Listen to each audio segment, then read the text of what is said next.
Hey everybody, this is Sean V. Bradley, president of Dealer Synergy and the creator of the Millionaire Car Salesman podcast. And I'm here with a very, very good friend of mine and a special guest, Erich Gail. Erich. So say what's up, Erich.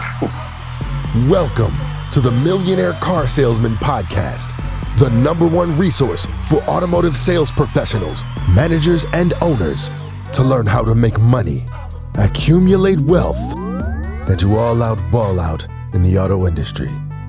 And now your hosts, Sean V. Bradley and L.A. Williams. Good morning and Happy New Year. Thanks for having me on, Sean. Always a pleasure.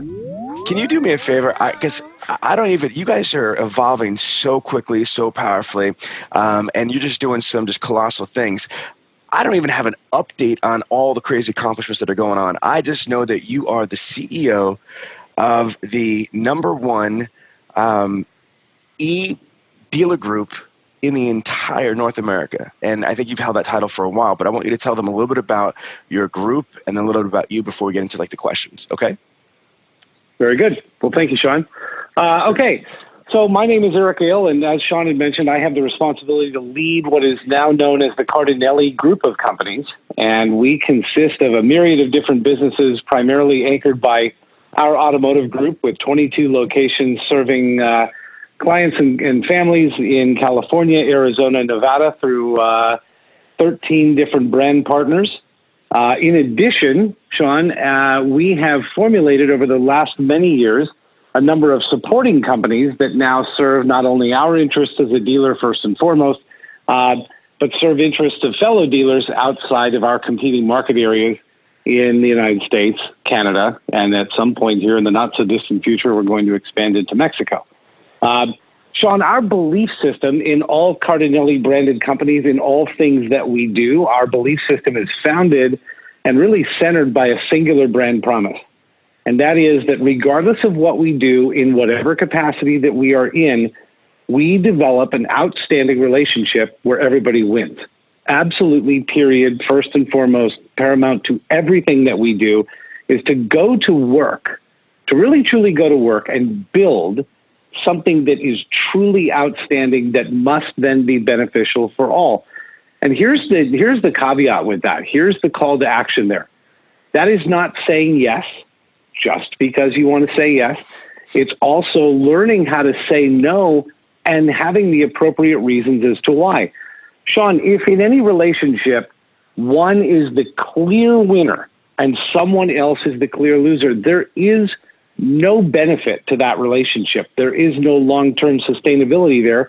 The one who felt like they were put in a position of vulnerability or weakness, or they really don't like being involved in it at all, is never going to be sustainable. And so we apply that thinking in all of our relationships with our manufacturing partners, with our associates, with our communities, government agencies, whatever the case may be. It needs to be an outstanding relationship where both of us win.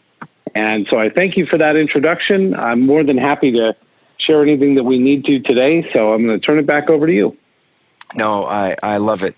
I love every time we talk, man, because I learn something, you know, and as a trainer, I am a student, I think even more so. I'm thirsty for information, examples, and you're definitely an abundance of all the above. So let's get into you. Can you just tell us about your personal background? Like, have you always been an automotive before you did automotive, or just tell us about your career? Give us some highlights.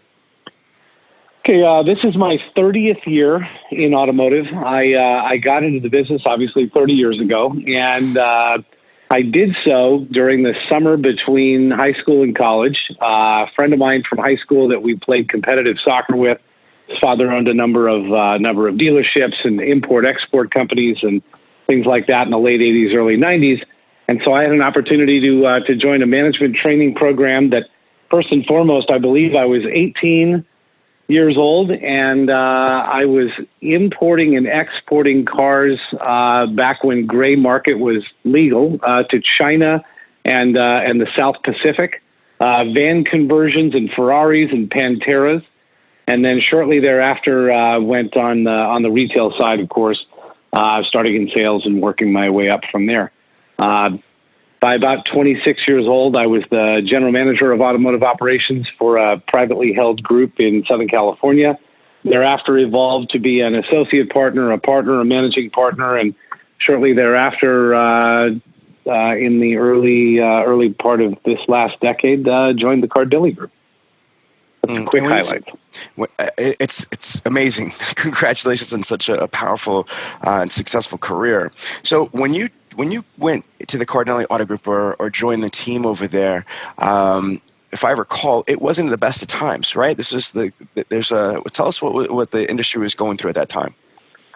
Well, as a result of the horror that we all lived through, regardless of whether we were in the car business or not, if you're greater than 10, 12 years old, you lived through 08 and 09 in some capacity, right? Well, obviously I was deep and well entrenched into the automotive industry long at that time. And so what happened is, for all of us, I would say the vast majority of us in automotive, what we learned very quickly is that we were ill prepared for a SAR that would get basically gutted or cut in half in less than 12 months. And for us at the Cardinale organization, we were, and we often tease, we were rich and good looking in 2007. And by 2008, we hemorrhaged into the pavement. I mean, we literally just went right through the floor. And it was not because we did things wrong. It was that we didn't do enough things right. And that's not wordplay. It was we were a good dealer, like everybody else. We were a good dealer. We had 9, 10, 12 stores, right? The whole thing. But what we didn't have was we didn't have a focused discipline. We didn't lead the organization. We didn't run the organization based upon our worst financial months. Back when, and I believe that the some of the ills of 07 have crept their way back. Back when it used to be fashionable to be all things to all people because we made enough money to do tent sales and print and radio and television and billboards and balloons and sponsorships of every stadium and sports team known to man and the whole thing. And we just threw everything into everything. And it just worked back when. Only it didn't.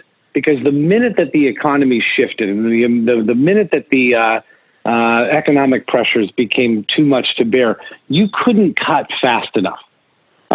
We had way too many people doing not enough things, way too many locations not living up to what they should. And so, Sean, what we came away with beginning in 2010, with a second lease on life for us, because truly by the grace of God, we exist today, having gone through 08 and 09, what we have now solidified from 2010 moving forward is a commitment to being a management-driven organization.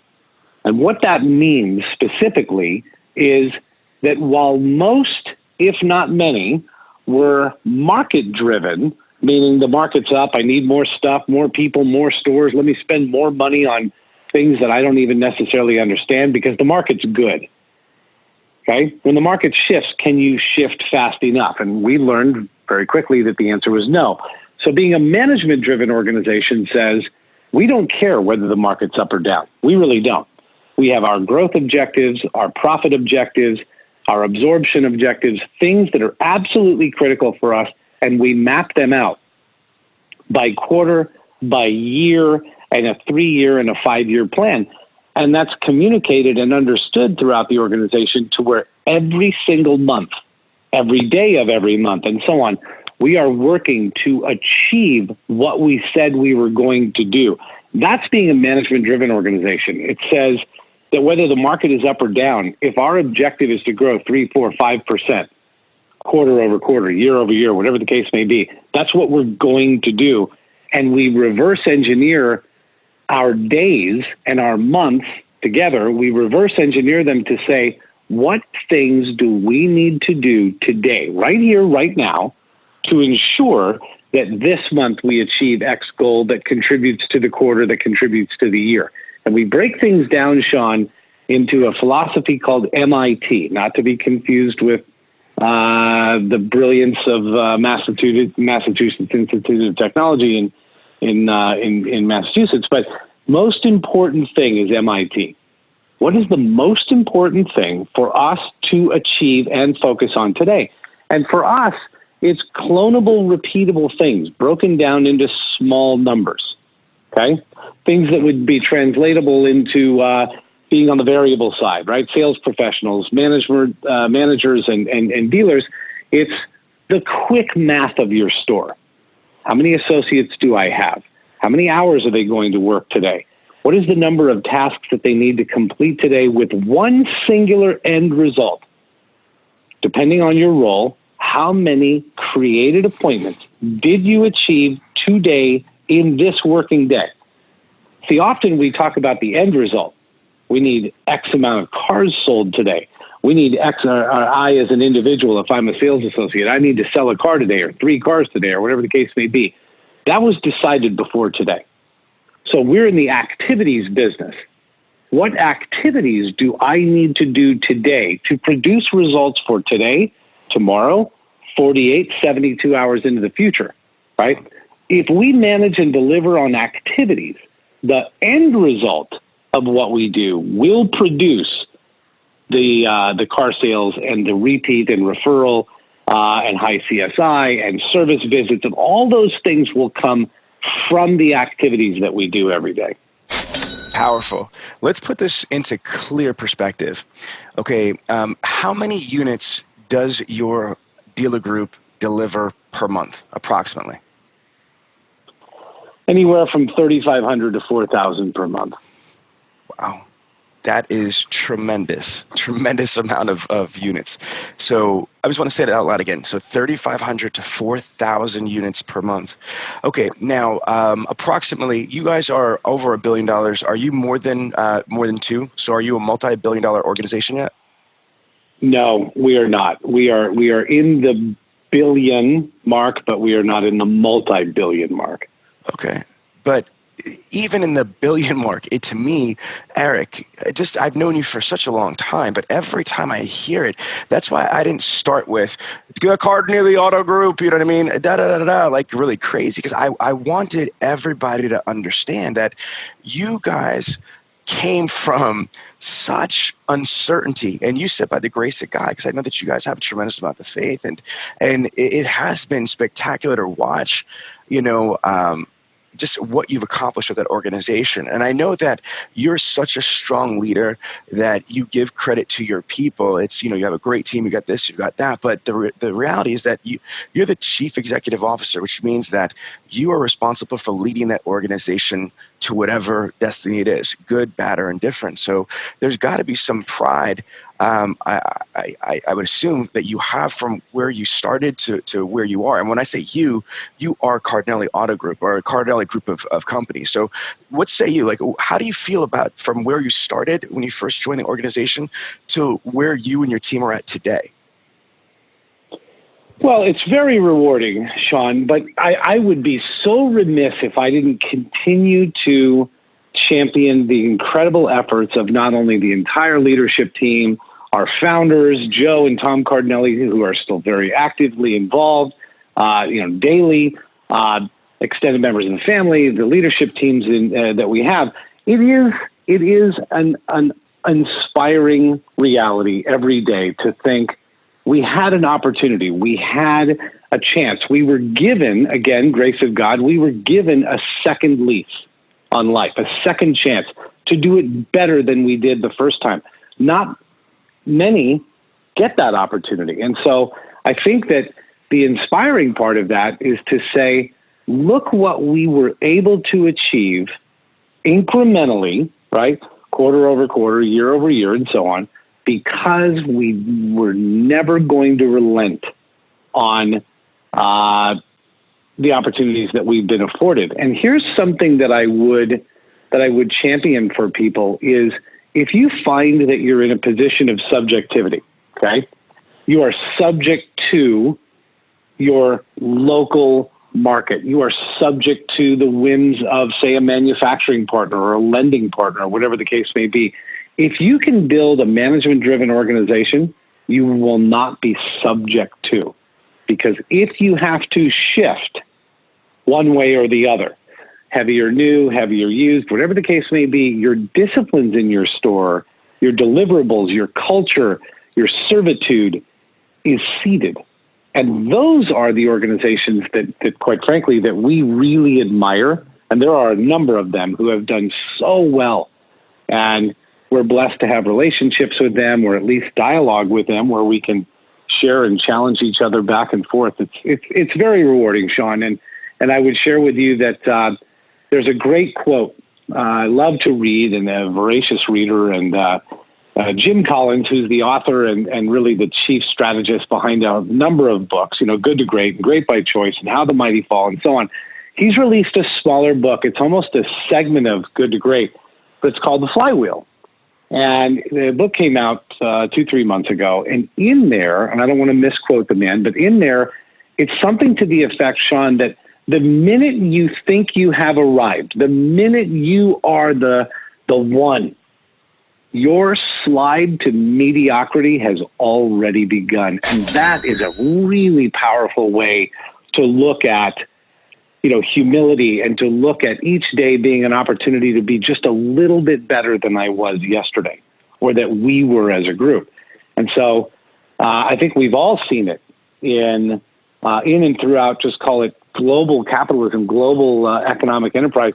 You've seen organizations that were amazing, and they leaned back against the wall, or they rested on their laurels, or they did whatever they thought that they were entitled to continued growth, and they slid. And once an organization of any kind of weight starts to slide, it can slide very quickly and get out of control. So I love that one. I'll repeat it again. Once, for those of us in life, right, once we think we've arrived, or once we think we're fill in the blank, I'm the man, whatever.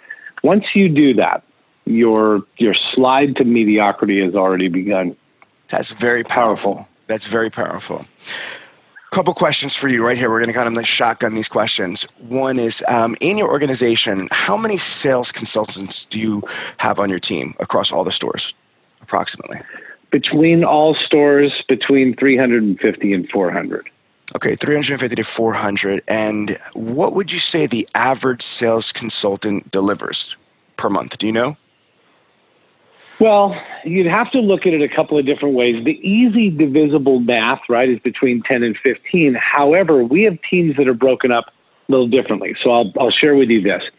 We have, in every store, we have dedicated internet sales teams, okay, for example, right?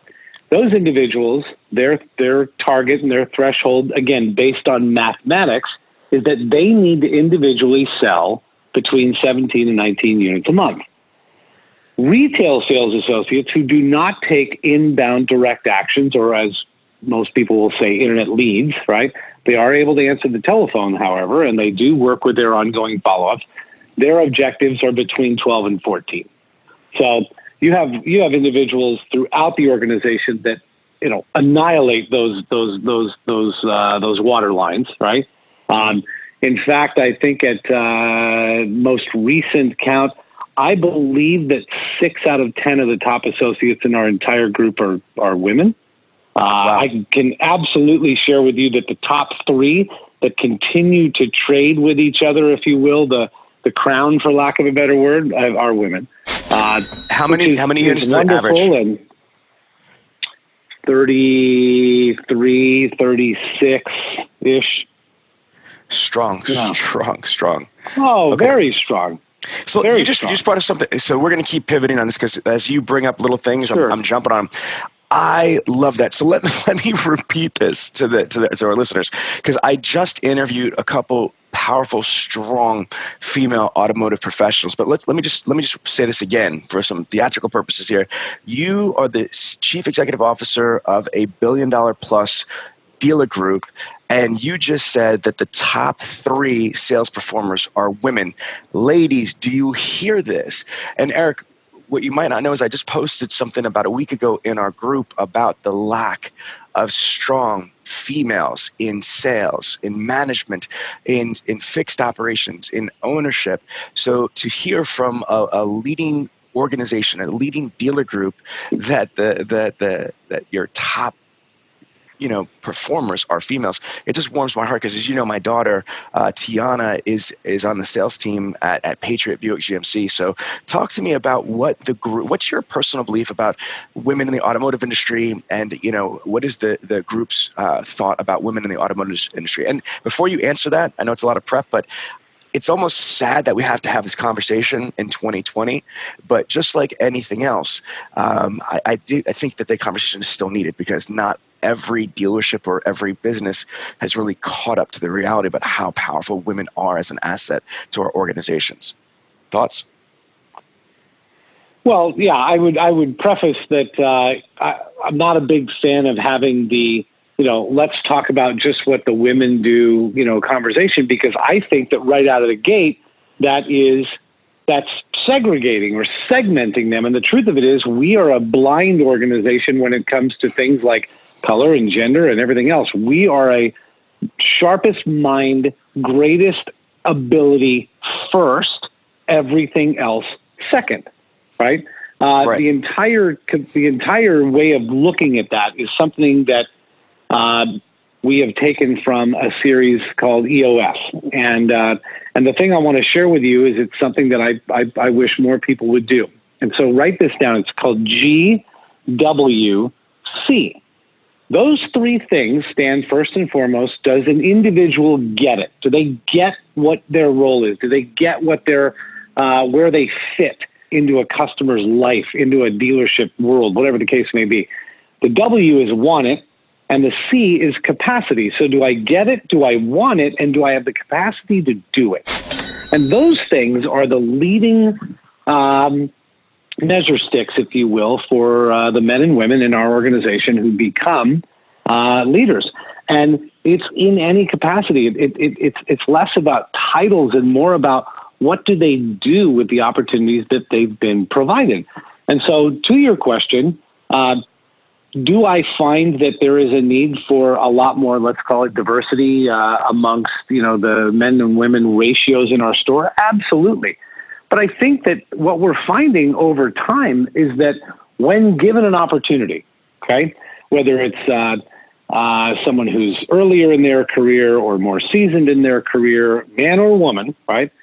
When given an opportunity to shine, to step, to reach, to grow, to be bigger than they were, that's infectious. And great professionals have great followings, great people that they share with. And so what we have found, I'll talk specifically about, say, the females in automotive, is that we have a wonderfully progressive Mazda store. We own a number of Mazda stores, and one of our stores in Southern California has really strong, great leadership. And the GSM is a female, and she's extremely dynamic, absolutely razor sharp. And so over a period of time, she has just recruited, and then thereafter, there are more and more really high-performing women and young ladies that are coming and working with her. And so that's blending over into service, and things like that are just, they're cultural. When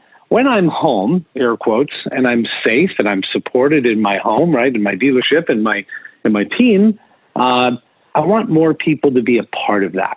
And I just think that's a human nature thing. So when we have a difficult time recruiting or even retaining, the first place we need to look is ourselves. Are we providing an environment that is something that people of a variety of different backgrounds want to be a part of?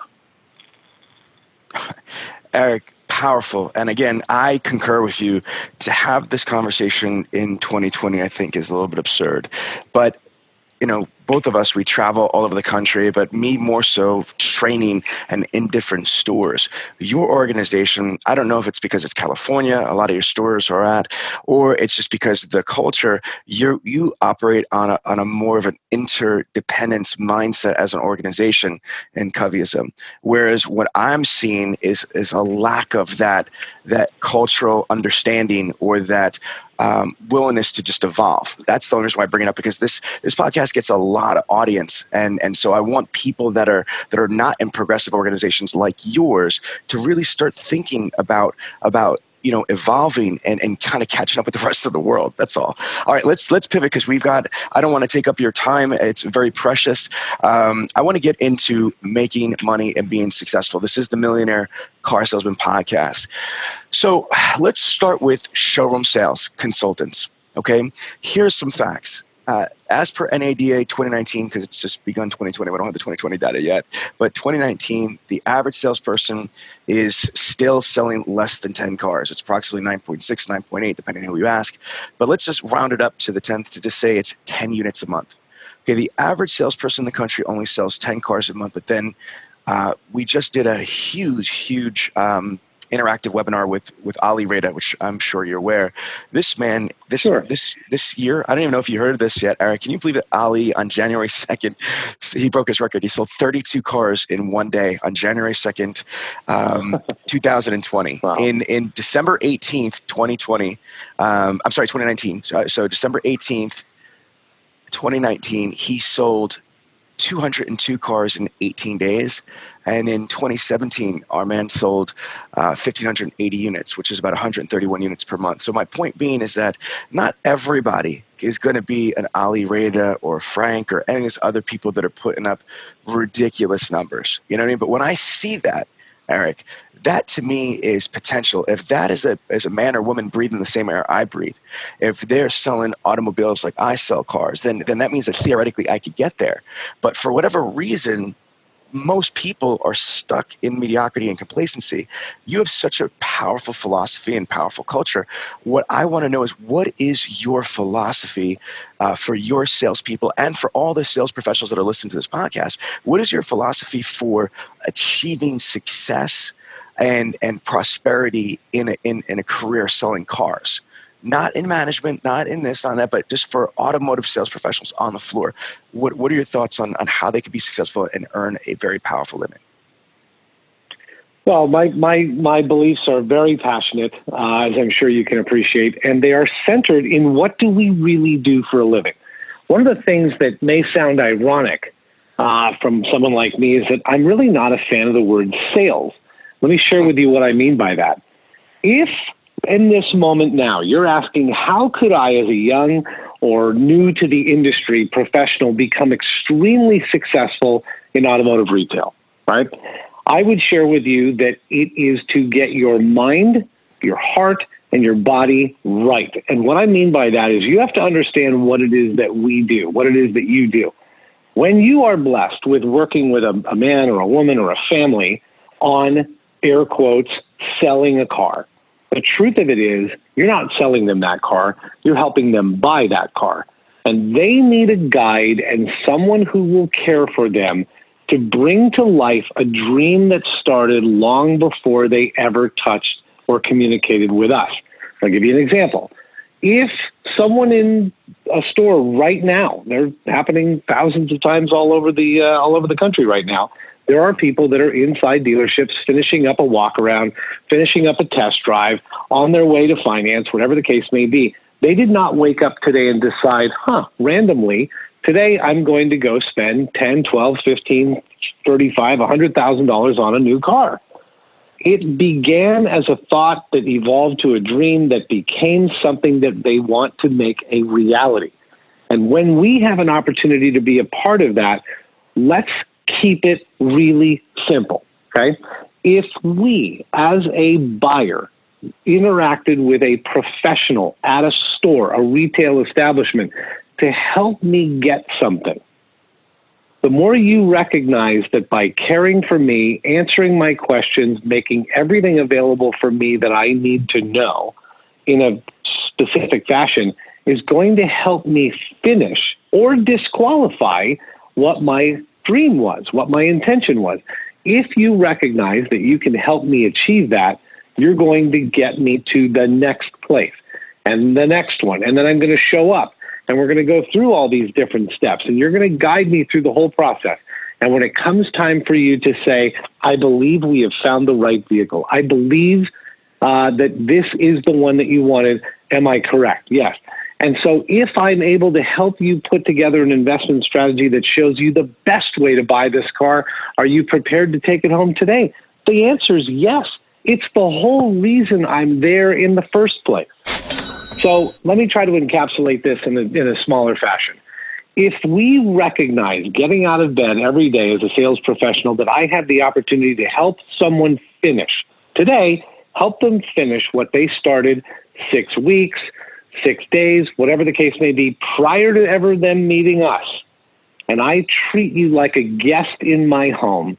And I recognize that the more I sell you, the more I'm probably going to turn you into a shopper. The more I serve you, I'm going to help you finish what your intention is to be a buyer.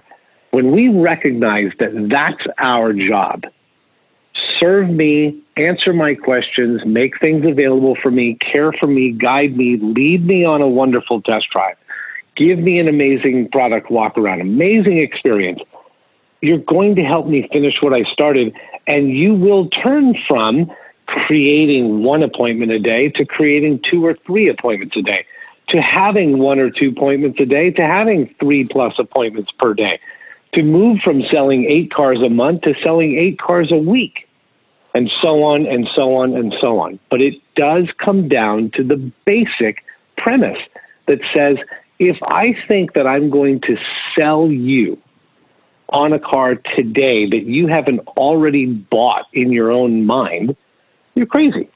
Sean, if you walked into a dealership right now, you wouldn't walk in saying, making it up, I have the ability to afford a $35,000 car. Just making it up. Mm-hmm. You're not walking in going, wow, it could be a convertible with paddle shifter, or it could be a lifted truck. Like, you have an idea specifically what you want. And so then when someone guides you through it, I'm not taking someone with a family of 5, taking them from a large SUV and selling them a 2-seater convertible. That's not happening, right? So I'm going to help you get what you wanted, but I'm not going to let anything stand in the way of what it takes for me to help you, right? Economically, there are realities that have to be achieved. That's for management to help support. But as a sales associate, I'm going to show you, again, an amazing product walk around, an amazing value proposition of the car, what it is to own something from one of our stores, take you on a dynamic test drive that gives you an opportunity to experience the vehicle in multiple environments, and then bring you back and sit with my managers and show you the best way to own that car. Again, powerful stuff. All right. I got a unique question, and then we're going to end it with the money question. Okay. So here's a unique question. There was an announcement. By chance, did you get to see part of or all of the interview that we did with Ali Reda the other day? I caught bits and pieces of it, Sean, but to say that I watched the entire thing, I did not. No, it's okay. I just want to make sure that you know what event I'm talking about. So I got to share with you, it was an epic proportion. Here's how it happened. Ali and I have been friends for years, and Ali approached me, which was kind of just very, very humbling. And he said, hey, Sean, look, I have an idea, because there's a lot of engagement in the Millionaire Car Salesman Group. There's a tremendous amount of engagement. I said, listen, I've never done an interactive webinar before. I've been interviewed and people have watched it, but we never gave the opportunity to our industry to ask questions. So this thing blew up, Eric. We thought it was going to be just a couple hundred people at first. We literally put $0 in promoting it. It was just all within the group. We just promoted, and I think I dropped like 2 emails. And we had over 620 dealers register, and then we live streamed it to the group to 15,100 members in Millionaire Car Salesman and about 13,000 YouTube subscribers. And what was crazy was that when this was happening, and even for days after, there was a lot of inertia. There's a lot of energy and people like just craving more and more information. So 2 things happened from that. One is we did a contest. I'm not sure if you saw this, but we actually gave away about like $11,500 in resources. So the second place winner, her name is Kate, is a 2025 car sales consultant out of Ramsey Subaru.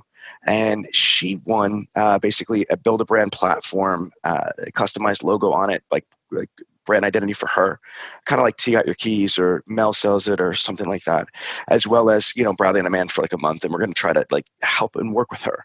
The grand prize was a woman named Robbie who won. And it was like unbelievable. It was the first time that I've ever done something like this. So she won a full build-a-brand website. She won Rather Than Demand. She won, but this is the most important, I think, a week session with each of the four following people. 1 hour once a week with me, 1 hour with Karen Bradley, 1 hour with L.A. Williams, and 1 hour with Ali Reda himself. So the whole concept is that we want to spend a month between us four really helping and coaching her and giving her best practices so she can turn around and take it to the next level. But then we also wanted to give her reinforcement resources like her own website or platform and then just her on-demand training. The whole purpose is to help her evolve. So the last thing that and I'm just giving you background information for my question. We also announced that my second book, which is the Millionaire Car Salesman's Money Mind Map, Your GPS for Financial Success. So it's going to be my second book. I wrote Googleopoly 5 years ago, and I purposely have not rushed into doing another book because here's what I want to do, and my question is right around the corner. I want to write a prolific book for our industry at the caliber of a 7 Habits of Highly Effective People, or from like a Jim Collins, like you mentioned, from good to great, but for specifically the automotive industry. And to do that, in my opinion, it's got to be the holistic approach, Eric. I want to be able to have in one book how somebody could enter the automotive industry, whether they're a quote unquote green pea or they're going from a different dealership. But when they get into the dealership and they decide that they truly want to make this a career, I want to give them that blueprint. So in the book, I feel that there has to be certain things. Now, I already have this outline, and I'm really proud to say that on our webinar, Ali Reda made the announcement that he's going to be writing the foreword to this book. So just try to imagine that. Now I'm asking you, because I have so much respect for you. I have my own outline, but I can't release that publicly, but I want to just pick your brain right here on the air and just ask you if I'm going to have a shot at writing a book that's going to be of value to our industry. And it's going to be a blueprint. You can't do everything in one book, but you could give a hell of a start. I want to give that holistic approach. For example, obviously there's got to be mindset in here.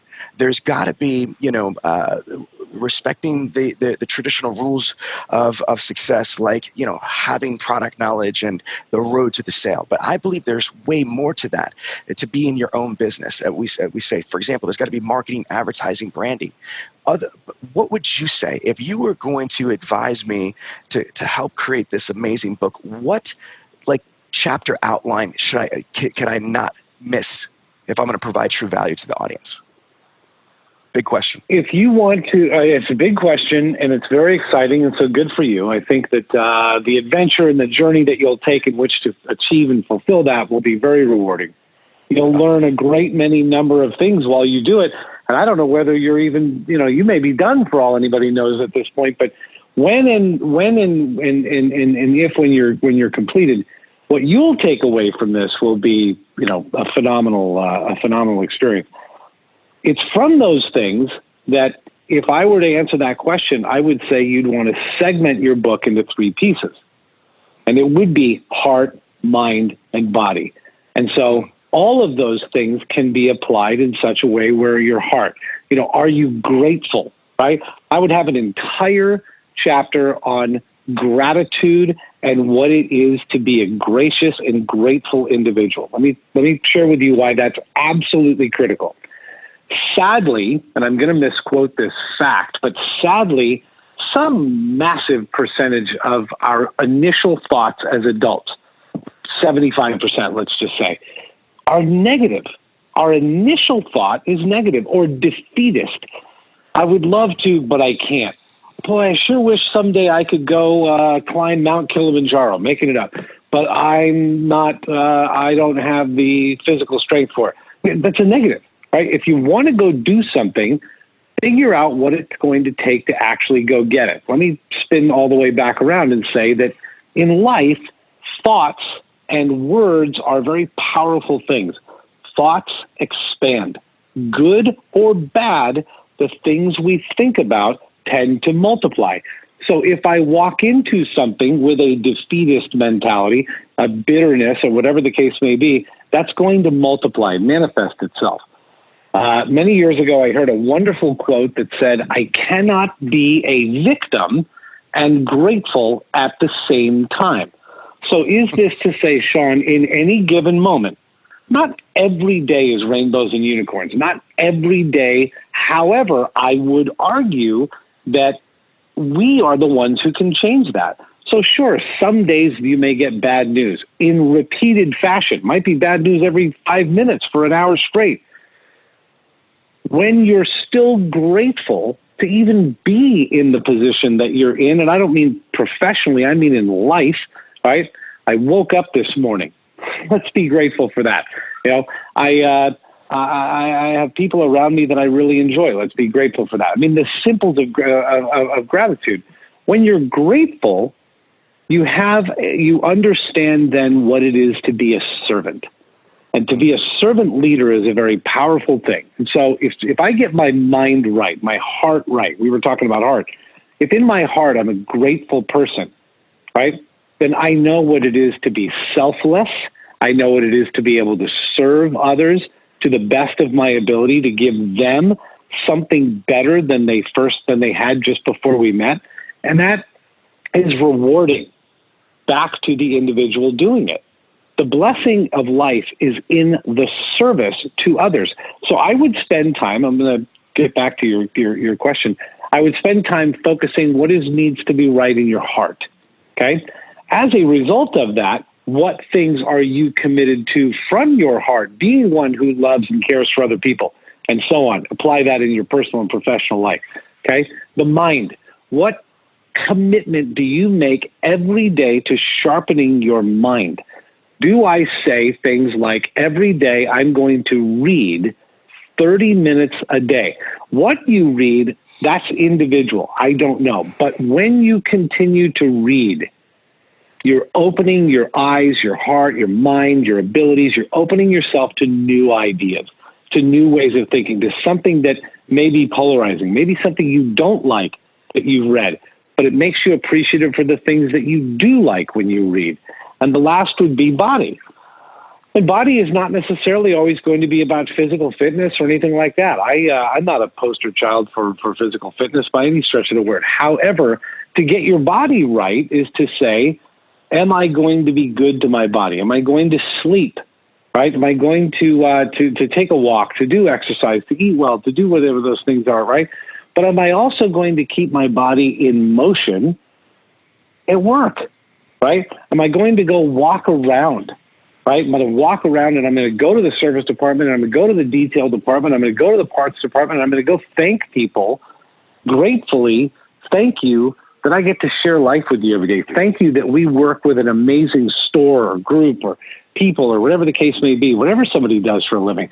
Those components all put together allow people, Sean, then in this book to be able to say, I want to start with your third section. Somebody may want to gravitate, start at body and read that section, then move to mind, then move to heart, whatever the case may be. I think that would be a very interesting way to put together a holistic or a 360 approach to answer the question that you were looking for in the book. I love it, Eric, because you're so right, and this goes back to copyism. I like to call it the seventh habit, which is sharpen the saw. Because you could be selling cars like candy bars, you could be 20, 30, 40, 50, 80, whatever amount you need is per month. But if you're not taking care of yourself, and you die of a heart attack or you have liver disease or what have you, what is the point? If you're working and burning the candle at both ends, so to speak, and you're missing time with your children, your spouse, your loved ones, and you're sad or you're depressed and you've got to be on antidepressants, I mean, like, what's the purpose? And again, if you are not evolving, if you are not thinking, remember that book years back, Who Moved My Cheese? If you're not evolving and trying to learn and empower your team, I think you're in a state of transgression. So I love it. I love it. That's why I asked the question. I knew you would be an amazing person to ask what else should be in this book, because I truly want to have a shot at providing something of value, for our industry. Now, last and final question. Okay. And it's just a money question because there's not many billion-dollar dealer groups out there. Okay. If you're keeping it real. And so you are uniquely qualified to answer this question. What I find in the United States is that there's a lot of fiscal irresponsibility or fiscal or economic illiteracy. So there's a lot of people that don't really understand money. And what they do is a lot of these people are obviously in every industry, but there are some obviously in the automotive sales industry. And we are a little bit unique. Unlike a Walmart job or a regular office job, you truly have potential to earn as much money as you could make, or make as much money as you could earn, I should say, is the right way to say it. As I mentioned, this woman that I was just talking about that we gave the second prize to, Kate, Eric, she's been in the industry 15 months.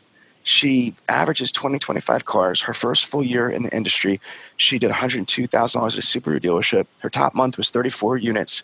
She made $14,500. So when you take somebody that's never made more, and I'm not saying this is Kate, but I'm saying in general, that never made more than, let's say, $2,000, $3,000 in a month before, and now they're making $8,000, $9,000, $10,000, $12,000. Sometimes they might not make the best decisions.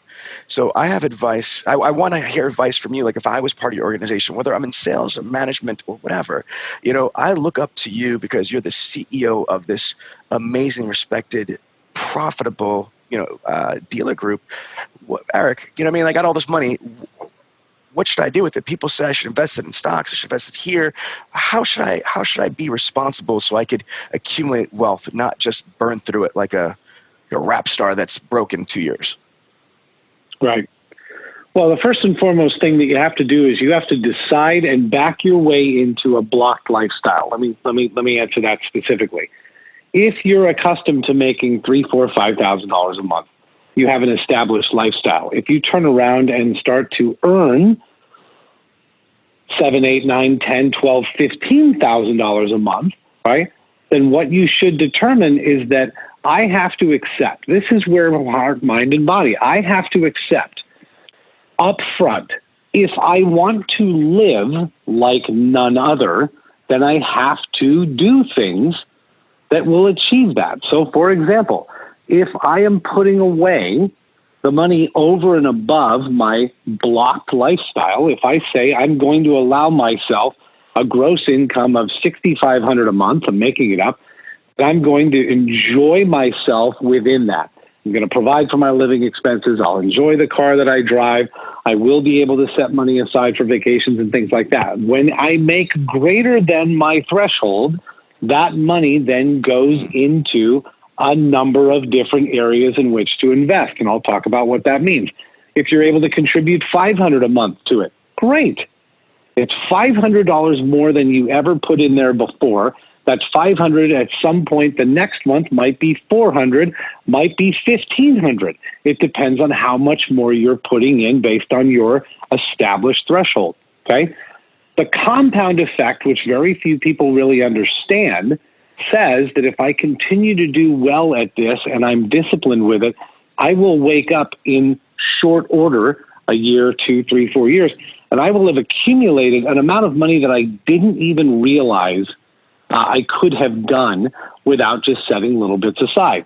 When you have enough, and enough does not need to be $50,000. When you have $15,000, $20,000, making it up, when you have that sitting off to the side, okay? Right. You then have the ability to say, of that total amount, I want to put a certain percentage into something that may get me a higher return. It could be a little riskier. So let's call that 20%, right? Then I want to take, that would have a remaining 80%. I want to take half of that and I want to put it into something that's conservative. And I want to take the other half and I want to put it into something that will provide me a residual income. It could very well be buying into a mutual fund. It could be buying into something that has a greater return. As you grow and mature financially, then you start looking at things like property. Whether it's a home that you would live in yourself, that's typically where most people would go, or if it's something that you buy that has a rental position on it. You might buy something in a resort town and put it on Airbnb or VRBO or something like that. But as long as your money produces for you a residual return each month, right? Then if you're willing to block in an income bracket, put yourself, the example we used earlier was, regardless of what you make, if you said $6,500 a month is what I'm allowing for myself, everything else is going to work for me every month, every quarter, every year, in short order, you will have developed a very nice, very healthy amount of money and an investment, an income stream, right, that is providing for you that you can just turn around and keep fueling. I love it. I love it. This is exactly why I do these podcasts, because, it is important to find people that are successful and have subject matter information, coaches. So I feel that the information that you give is realistic, it's credible, and it's actionable. And Eric, every time I get a chance to tell you, you have no idea. One of the favorite modules that we have on our Brotherman platform is your management VIP appointment example. So again, I just want to give you some kudos there. I get tons of great feedback saying, this is great. When is he coming back? I was like, next time I see him at IS20G, we'll probably get a follow-up video if that's okay. Oh, very good. Yeah, sure. Happy to. Well, listen, I want to thank you so much for your time. Let me tell you what's going to happen is February 4th, which is right around the corner, we are going to drop the entire season 2 of the Millionaire Car Salesman podcast, almost like Netflix style. Last season, we basically were doing it once a week, and I was like, man, I keep getting people saying, I don't want to wait another week for another episode. So we decided for season 2, we're dropping all 26 episodes that day. So we'll be able to, I'll send you a notification. You'll be able to check out yours. I wanted to just say thank you for your time. And I want to give you the opportunity to leave and close out the podcast with whatever wisdom. Usually what people do is they'll just take their, whatever they've learned over the last 30 years in your case. What would you like to leave our audience with, please? Well, first, let me begin, Sean, by saying thank you to you and your team. It is always a pleasure, and I wish you continued success. And for the group, I would like to just remind, please, that we have an opportunity to be involved in an industry that is really, truly exciting. But we also have an obligation and a responsibility to care for people in what in many ways could be the single largest investment that they ever make. And whether it is or isn't their single largest investment, the thing that I would leave you with is to please remember that while you may have worked with 5 people today or sold 10, 15, 25, 30 cars in a month, whatever the case may be, remember, please, that every phone call, every chat, every email, every engagement live in our store, that's the first time for our customers in the process, in their experience. And I would ask, please, remember that to serve someone is to respect and care for them. Give them an experience that you would provide if they were coming over to your home.